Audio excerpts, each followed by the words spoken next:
Olá, bem-vindo você, meu querido amigo aluno, bem-vinda você também, minha querida amiga aluna. Vamos dar prosseguimento ao nosso módulo de criptografia e afins, dessa vez com o assunto de certificação digital. Certificação digital é uma evolução do conceito de chaves criptográficas, do conceito de assinatura digital. Então, a gente vai nessa aula rememorar alguns conceitos sobre chaves o suficiente para poder entender a criptografia ou entender a certificação digital em si, ok? Mas nada muito pesado, eu garanto. Vamos lá, vamos para a nossa abertura, criptografia e afins, vídeo 4, vamos falar sobre certificação digital. Nós vamos conceituar certificados, vamos conceituar a validade dos certificados, vamos falar sobre as autoridades envolvidas no processo de certificação digital e vamos entender o que é uma PKI, uma infraestrutura de chaves públicas, ok? Então, vamos lá, sem demorar muito. Certificação digital é o quê? Eu carinhosamente chamo a certificação digital de institucionalização das chaves de criptografia. É um processo que transforma o recurso de criptografia, de chave pública e privada, numa coisa institucional, certo? Então, um certificado digital, essa expressão certificado digital, ela decorre, ela descreve um documento. É um documento digital, tá? Que é emitido por uma entidade certificadora e que ele serve para validar, para autenticar a chave pública de um usuário, certo? Então, mas para autenticar a chave pública, se você já viu as aulas sobre certificação, sobre chave pública, chave privada, então você sabe o que é isso. Mas vamos rememorar rapidamente a ideia, certo? O processo de assinatura digital é o processo através do qual eu, usuário, certifico, crio, estabeleço uma certificação, uma garantia de que fui eu que fiz o documento. Para isso eu utilizo dois números muito complexos, a chave privada, que só eu tenho, e a chave pública, da qual que nasce da chave privada da gente. Então a assinatura digital é um processo de pegar essas duas chaves que nós temos, esses dois números complexos que nós temos, e utilizar um deles para garantir que foi você, que fui eu, no caso, que fiz essa assinatura, certo? Resumidamente, a gente já viu essa animação nas aulas de assinatura digital, mas vamos rever aqui. A história é o seguinte: eu tenho uma mensagem de e-mail. Uma mensagem de e-mail que eu fiz o quê? Que eu simplesmente, a primeira coisa a ser feita na mensagem de e-mail é que ela é resumida matematicamente num procedimento conhecido como hash. Então, escrevi uma mensagem de e-mail, um programa adequado pega essa mensagem de e-mail e calcula o hash dela. Eu, usuário, tenho aqui as minhas duas chaves. Então, o que eu vou fazer? Eu vou anexar minha chave pública na mensagem e vou assinar o hash, garantindo que só eu poderia ter feito isso. O que é que eu acabei de fazer? Eu dei garantia de que ninguém mais, além de mim, além do detentor dessa chave dourada, do detentor dessa chave privada, seria capaz de ter assinado essa mensagem. Essa mensagem, então, ela vai ser enviada para o destinatário. O destinatário pega a minha chave pública que recebeu, abre o hash, calcula o hash ele mesmo e confere. Se esses dois hashes bateram, então eu tenho a garantia do seguinte: a mensagem não foi alterada durante o meio do caminho, né? No meio do caminho ela não foi alterada. E segundo, a mensagem realmente veio de quem diz ter vindo. Por quê? Porque o usuário, ele usou a minha chave pública, a minha chave que eu distribuo, para conferir a assinatura que havia sido feita pela minha chave privada. Essa conferência dá a garantia de que ninguém mais do que o detentor desta chave poderia ter assinado a mensagem. Mas aí nós entramos com um pequeno, não é um problema, entramos com uma pequena dúvida, certo? Que é o seguinte: existem duas chaves, a chave pública e a chave privada.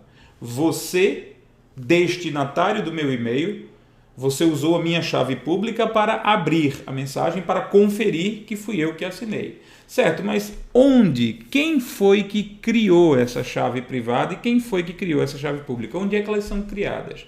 Elas são criadas no computador do usuário que as enviou, que enviou a chave pública. Então imagina, a chave privada do usuário A e a chave pública do usuário A foram criadas no computador do usuário A. Aí você para e pensa: como é que eu posso confiar num par de chaves? Como é que eu posso confiar num par de números que foi simplesmente criado num computador que, por sinal, eu estou desconfiando dele? O objetivo de você fazer a assinatura, o objetivo de você realizar o processo de assinatura digital é garantir a autenticidade da mensagem que foi enviada, ou seja, garantir que eu saiba quem enviou. Mas olha, se as chaves foram criadas no computador do usuário, como é que eu posso confiar? La garantia soy yo. Como é que eu posso confiar se as chaves que servirão para garantir essa confiança foram criadas no computador de quem eu estou desconfiando? Né? É por isso que a gente vai entrar agora com um terceiro. Esquece o computador do usuário, ele ainda é usado, mas a gente vai entrar agora com uma entidade. O que vai acontecer agora é a utilização, a participação de um terceiro de confiança, um terceiro confiável. Eu não confio no computador do mané que assinou para mim. Eu não confio. Você não confia no meu computador. Mas nós dois confiamos num terceiro, uma espécie de cartório, certo? Esse terceiro de confiança, ele é chamado autoridade certificadora. O que é que a autoridade certificadora faz? A autoridade certificadora faz uma assinatura da minha chave pública e confere à minha chave pública o status de certificado digital. Então, o que é um certificado digital? Um certificado digital é um documento. Um documento que tem dentro do seu corpo, dentro da sua estrutura, a chave pública do titular do certificado. Então, se esse certificado digital pertence ao usuário A, então dentro dele está a chave pública do usuário A. Cuidado com isso, se cai em prova o tempo todo. O certificado digital de um determinado usuário possui a chave privada do usuário. Não, a chave privada do usuário continua lá no computador do usuário. A chave pública do usuário, que é o que pode ser distribuído, vai ser transformado em certificado. Certo? Então, o que é vamos para as noções de certificado, né, de certificação digital. Primeiro, a chave privada do usuário, ela continua onde estava. Ela continua no micro do usuário. Ela foi gerada no micro do usuário ou foi gerada num equipamento próprio. Ela pode ter sido gerada num hardware próprio, como essa aqui, esse hardware que gera certificados aqui, certo? Depois eu vou falar sobre isso. Mas a chave privada de um determinado usuário nunca vai sair de onde ela foi gerada. Ela tem que permanecer ali, segura, onde ela foi gerada, certo? A chave pública do usuário é quem é assinada pela chamada autoridade de certificação. A autoridade certificadora, ela assina a chave pública do usuário, certo? E essa chave pública passa a ser chamada de certificado digital. Logo, eu deduzo que o certificado digital, ele contém a chave pública do seu titular, certo? Essa é uma frase que cai em prova o tempo todo. Certificados são documentos que têm data de validade mínima e máxima. Eles só podem ser usados a partir de uma determinada data e até uma outra determinada data, certo? Certificados podem ser revogados. Eu, titular do meu certificado, posso entrar em contato com a autoridade certificadora e dizer: revogue meu certificado, eu não quero mais usá-lo, eu quero inutilizá-lo. E aí ele vai ser revogado para sempre. Ele nunca mais vai poder ser utilizado. Ok? Certificados, obviamente, só são válidos para as pessoas e entidades que confiam na autoridade que os emitiu. Então, se eu não confio numa determinada autoridade certificadora, como é que eu vou confiar num certificado que ela emitiu? Concorda? A gente vai ver isso agora mais claramente, mas essas são algumas das informações sobre um certificado. Então, o que é um certificado? Um certificado é um documento de identificação, um documento digital, um documento binário eletrônico de identificação. O que é que existe dentro do certificado digital? Existe a chave pública do usuário, ok? Vamos lá. Prosseguindo aqui sobre certificação digital, vamos ver uma página. Você entra numa página do YouTube, por exemplo, e o seu navegador ele mostra isso. Ele mostra que a conexão é segura. Sabe o que é que significa? Significa que o site do YouTube mandou para o seu navegador o certificado. E o seu navegador percebeu que o certificado do YouTube está todo ok. Não existe erro no certificado. Quer dizer, o site está ok, o certificado foi emitido corretamente. Então, isso aqui é uma garantia de que o certificado do YouTube está ok, está perfeito. Então, garantiu que você está acessando corretamente o site do YouTube. De vez em quando aparece um probleminha. Vê, eu estou entrando aqui no site do portal do Ministério da Saúde. Ele tem um certificado, mas deu um probleminha aqui. Quando aparece um aviso de alerta como esse, o problema nem é tão grande. Isso aqui, no caso, não é nem erro no certificado.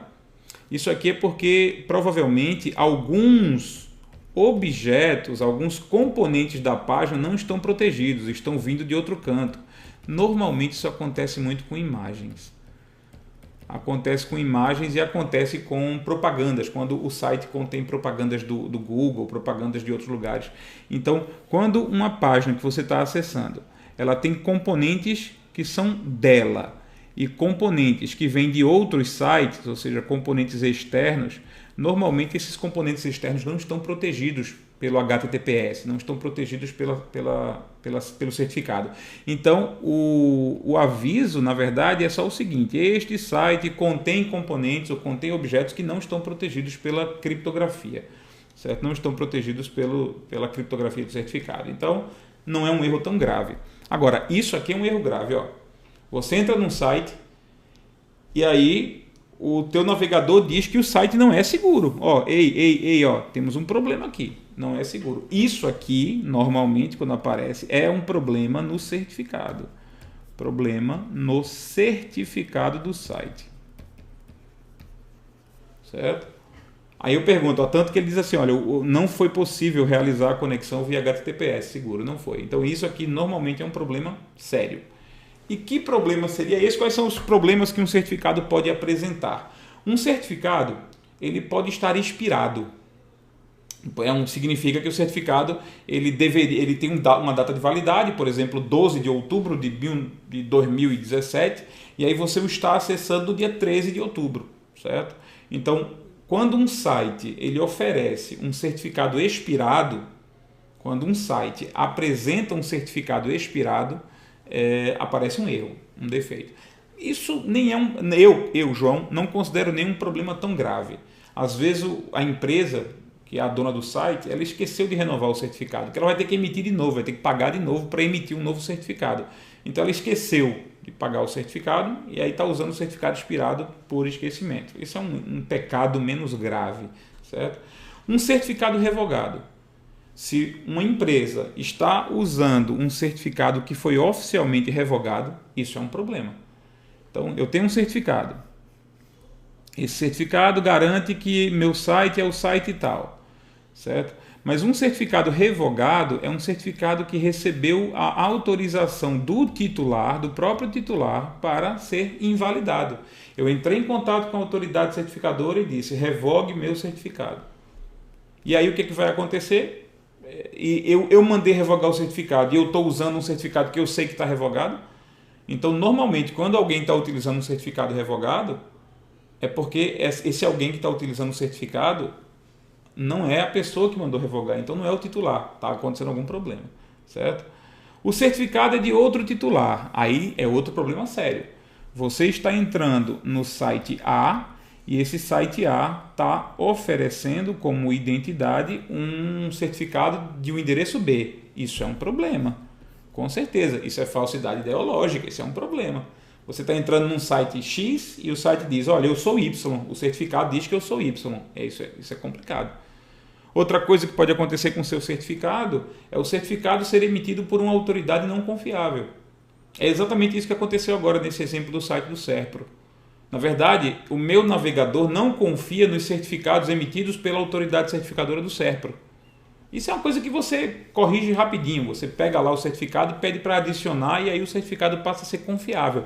Você que diz se confia naquele certificado ou não. É o seu navegador. Você vai lá e diz ao seu navegador que ele vai ter que confiar ou não naquela lista de certificados. Certo? Então esses são os 4 problemas que podem ocasionar um erro daquele que a gente viu na imagem há pouco. Um erro que diz que a conexão não é confiável. São os 4 problemas nos certificados. Eu vejo mais seriedade nesses dois. Esses dois aqui seriam realmente problemas muito sérios. Às vezes isso aqui é besteira, é só porque você não adicionou o certificado daquela rede no seu computador. E um certificado expirado é porque a empresa lá, dona do site, simplesmente esqueceu de renovar o certificado, o que também é um problema menor, vamos dizer assim, né? Uma dor de cabeça menor.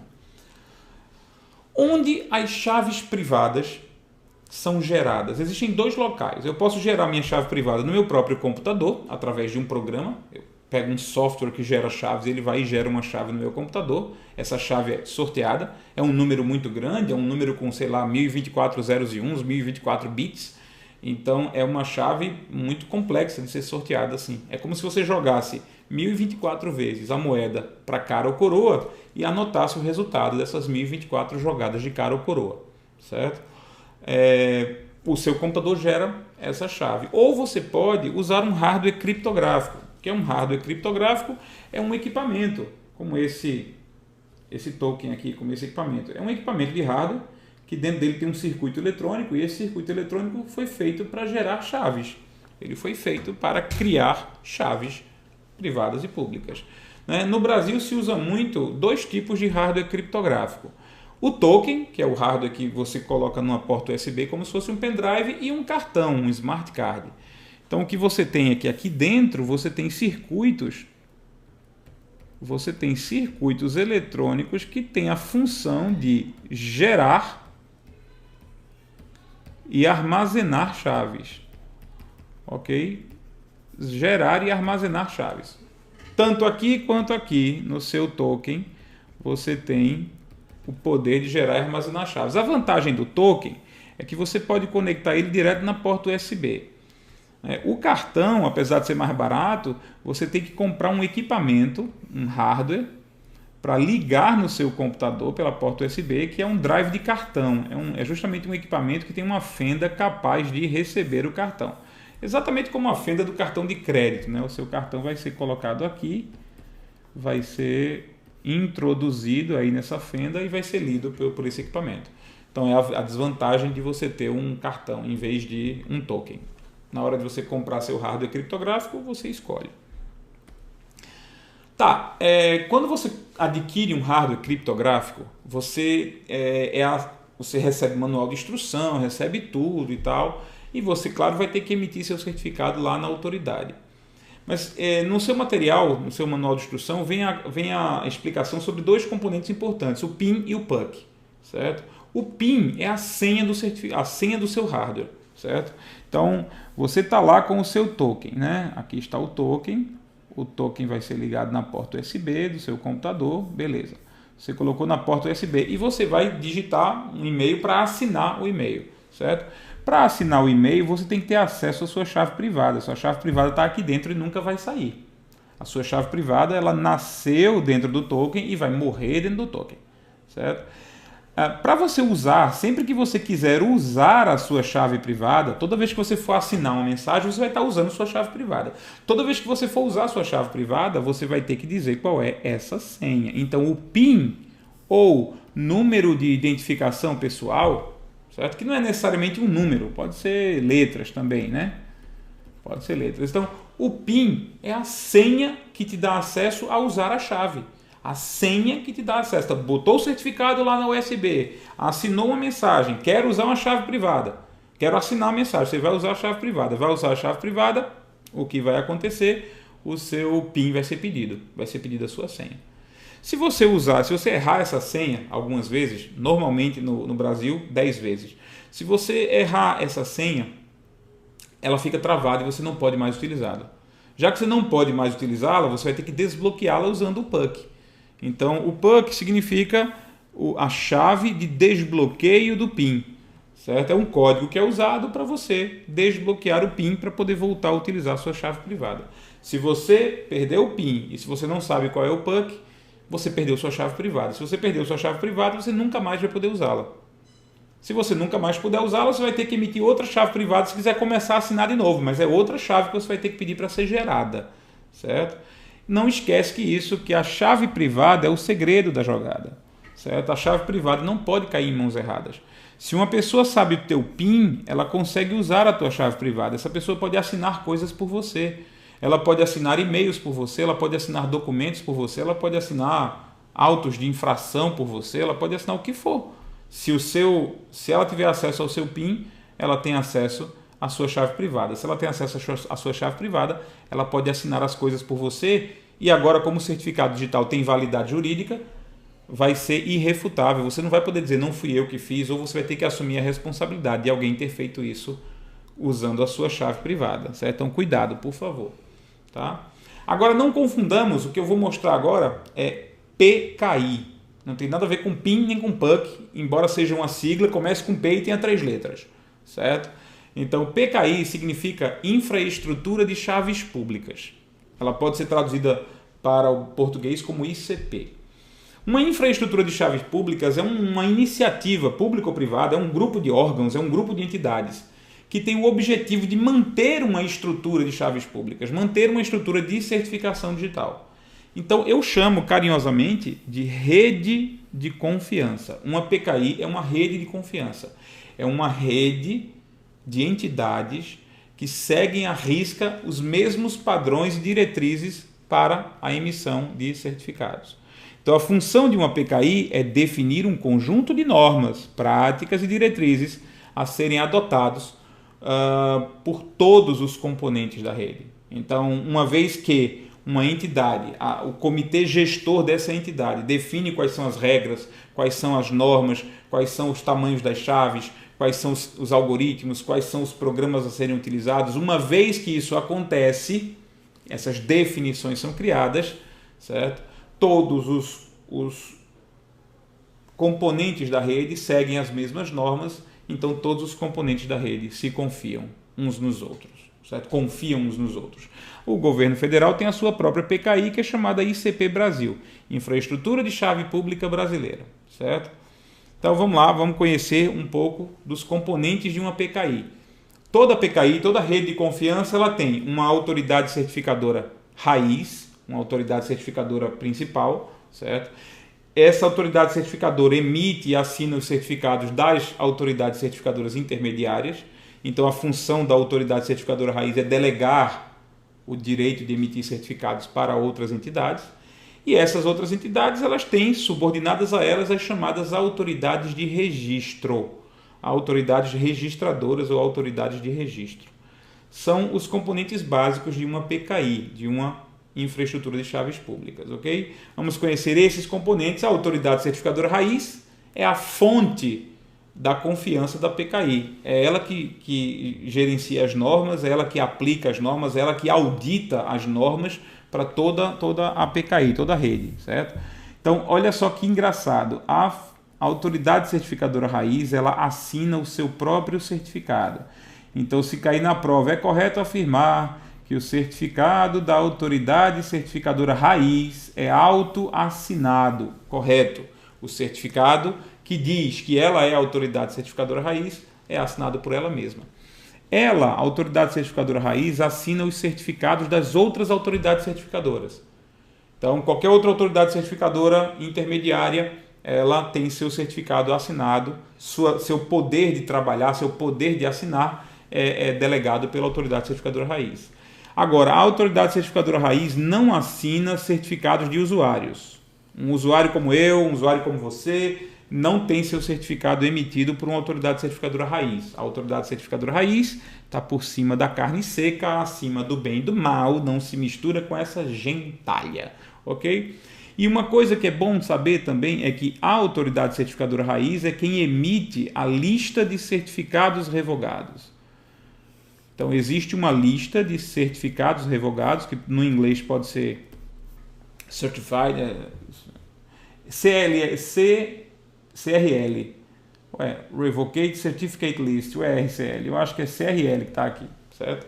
No inglês. Então, a lista de certificados revogados é uma lista que vai ficar eternamente registrada com os números dos certificados que foram revogados.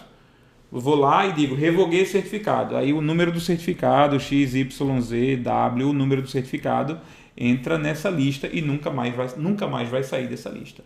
Certo? Para dar certeza de que ninguém nunca mais vai usar aquele certificado. Certo? Sem que se saiba que a lista do certificado existe. Certo? Ele está lá na lista. Vocês lembram? Talvez vocês não lembrem.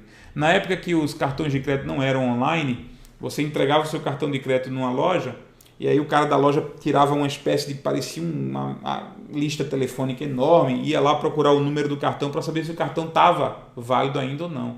Era um processo manual, o cartão de crédito, né? Não era online.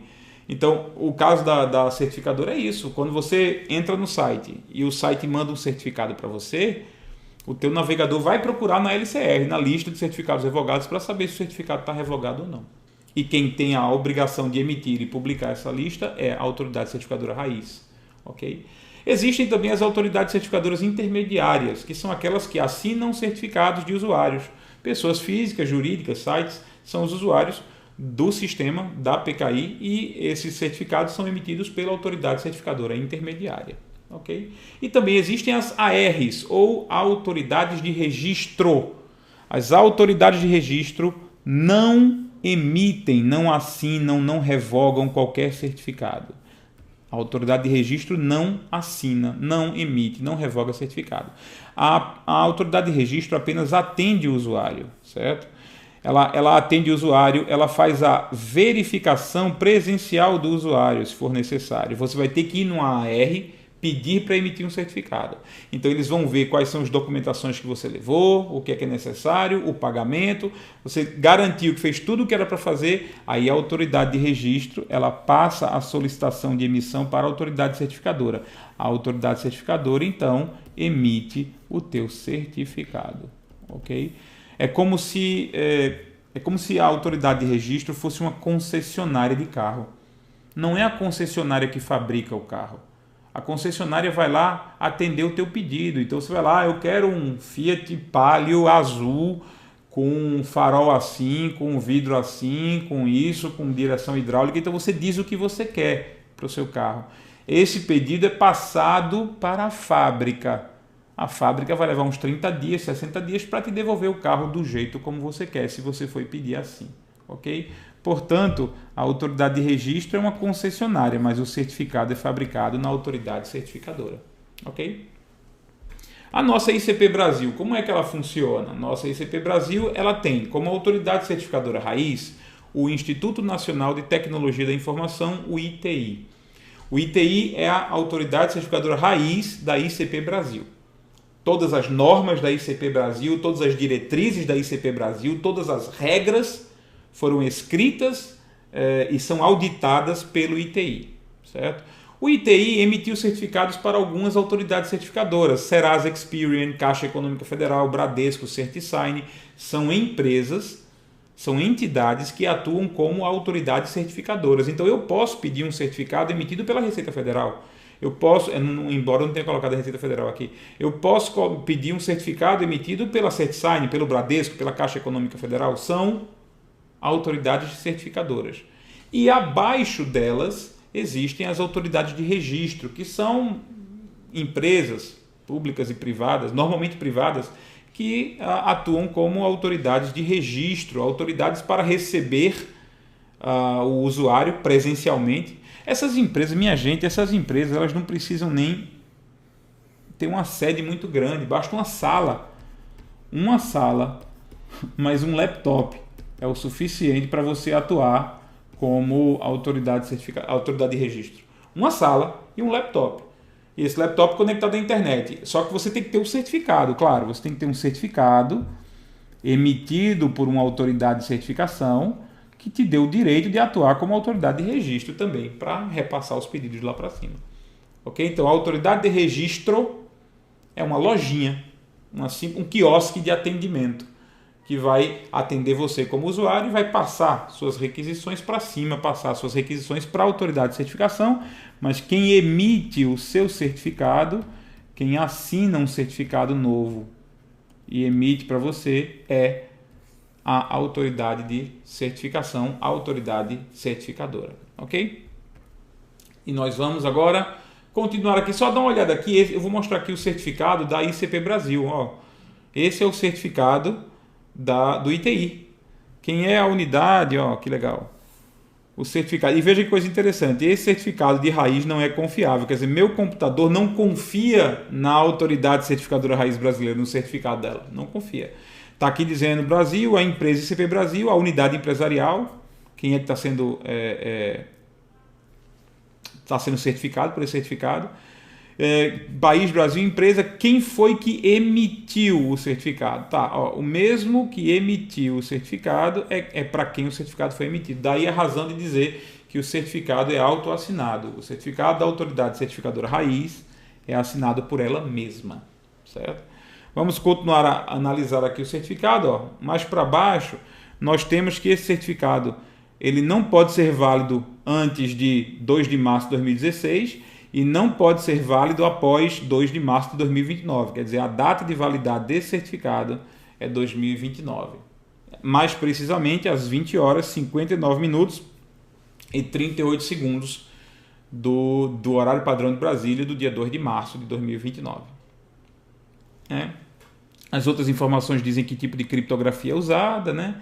Aqui está a chave pública, eu vou mostrar um detalhe da chave pública, não é só isso. O tamanho da chave, 4096 bits, o tamanho da chave, é um tamanho enorme, certo? E outras informações abaixo do certificado. Então, olha a chave pública, como é. A chave pública é muito grande, se quiser anotar eu dou um tempinho. Tô brincando, não precisa anotar não, isso aí é tudo, o usuário nem precisa saber desse tipo de coisa.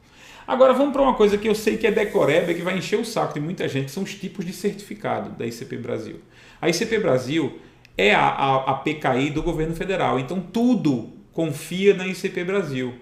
Todos os órgãos confiam na ICP Brasil, Tribunal de Justiça com processo judicial eletrônico, o atendimento do contribuinte, o ECAC na Receita Federal, tudo configura uso de certificado da ICP Brasil, certo? Então, quais são os tipos de certificado da ICP Brasil? Nós temos o tipo A, que são os mais comuns, é o certificado para assinatura. Então, a gente mais usa certificado para assinatura mesmo, é para garantir a autenticidade, para garantir a assinatura de documentos, certo? Existe o certificado tipo S, que eles servem para criptografia, ou seja, o objetivo dos certificados do tipo S é garantir o sigilo das informações. Você pode mandar emitir um certificado para assinatura, você pode mandar emitir um certificado para sigilo, o que você quer fazer? Você quer assinar e-mails? Você quer assinar como funcionário público? Você quer assinar documentos? Então você vai pegar um certificado tipo A. Você quer um certificado para criar criptografia? Você quer um certificado para garantir o processo de embaralhamento, criptografia, sigilo das informações? Você vai pegar um certificado tipo S. Ok? E existe um certificado que nem é vendido separadamente, que é o certificado de tempo, certo? O certificado chamado de carimbo de tempo. Ele é usado muito, os certificados do tipo T, eles são usados muito para garantir a data em que um documento foi assinado. O documento tal foi assinado por um certificado tipo A, ok. Mas ele foi assinado a que horas? Ele foi assinado no dia 7 de agosto de 2017, às 13 horas, 45 minutos e 12 segundos. Certo? Então veja só, ele foi assinado numa determinada hora. Isso é um carimbo de tempo. Certo? O carimbo de tempo ele marca hora, minuto, segundo e milésimo de segundo. Certo? E é claro que ele marca dia, mês e ano. Obviamente. Certo? Então, é um certificado para garantir quando a assinatura, quando um determinado processo foi realizado, certo? No Brasil, você pode adquirir diversos tipos de certificados, né? Eu vou aqui listar rapidamente algum deles segundo a última versão da ICP Brasil, mas isso pode mudar. Isso pode mudar daqui a algum tempo, eles podem aumentar o tamanho da chave e outras coisas. Esses dados em si, acredito, não seriam cobrados. É só você saber o tipo do certificado, que é o seguinte, ó, os certificados do tipo A1 e S1, eles têm validade por 1 ano, certo? Lembra, A de assinatura, S de sigilo, certo? Hoje em dia usam um tamanho da chave bem grande, 2048, se bem que logo, esse tipo de dado aqui eu nem acho preocupante, porque há alguns meses atrás isso era 1024, então já mudou para 248, pode ser que daqui a pouco mude também, certo? Qual é a forma de armazenamento? Os certificados que têm validade por 1 ano, eles são os menos seguros. Por quê? Porque eles são criados e armazenados no micro do usuário, por meio de um software. Um programa de computador gerou esse certificado. Então é por isso que esse certificado tem uma validade pequena. A validade pequena por quê? Porque ele foi gerado de uma forma desconfiável. Foi gerado por meio de de software. Existem os certificados 3, A3 e S3, certo? Hoje, os certificados A3 e S3 podem valer até por 5 anos. O normal é valer por 3 anos. O normal. Você pode estender um pouco isso, mas o normal é valer por 3 anos. Esses certificados usam uma chave de 2048 bits também. Mas eles são emitidos via hardware. Então, eles são emitidos aqui dentro. Eles são emitidos dentro desse cara aqui ou dentro de um smart card, né? Um smart card daquele, tá? Token ou cartão. E existem uns certificados que isso é certificado que o usuário pode comprar. Você pode ir numa entidade e comprar um certificado A3, você pode comprar um certificado S3. E existem os certificados A4 e S4. Os certificados A4 e S4, eles têm uma chave bem maior. Eu acho que não precisa decorar também, estou logo avisando. Eles têm validade maior, tá? Normal é 4 anos, mas eles podem ser estendidos até 6 anos. Agora, eles são emitidos num hardware específico, chamado módulo de segurança em hardware. Certo? Um HSM é uma máquina, é uma placa de circuitos mesmo, grande, que serve para guardar muitos pares de chaves, pública e privada. Então, a chave é gerada ali dentro e fica guardada ali dentro. É uma espécie de cofre. O HSM é uma espécie de cofre de chaves. Realmente uma máquina feita para proteger os recursos de chaves, certo?